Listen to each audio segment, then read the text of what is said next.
In the figure given alongside, find the values of x and y।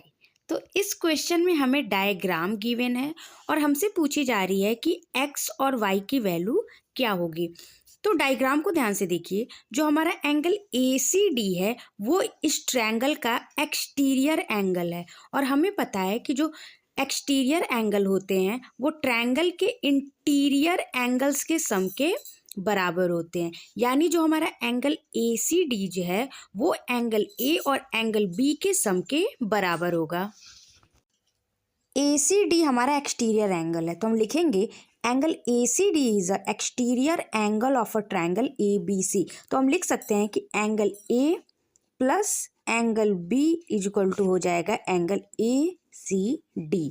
Angle A हमें दे रखा है x degree जिसकी value हमें find out करनी है।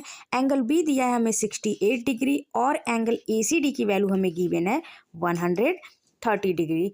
x को हम लेफ्ट हैंड साइड ही रहने देंगे और 68 को राइट हैंड साइड ले जाएंगे तो हो जाएगा 130 माइनस 68।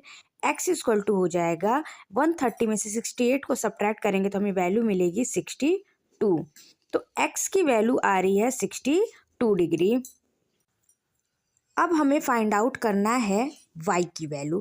तो डायग्राम को ध्यान से देखिए, हमारा जो BCD है वो एक स्ट्रेट लाइन है और हमें पता है कि स्ट्रेट लाइन पर जो भी एंगल बनते हैं उन एंगल का जो सम होता है वो 180 डिग्री के इक्वल आता है। यानी अगर हम y को और 130 को प्लस करें तो इन दोनों का जो सम होगा वो 180 डिग्री के इक्वल आएगा। तो हम लिखेंगे सबसे पहले BCD is a straight line.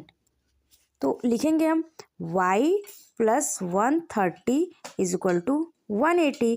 y को हम लेफ्ट हैंड साइड ही रहने देते हैं और 130 को राइट हैंड साइड ले जाएंगे तो हो जाएगा 180 माइनस 130।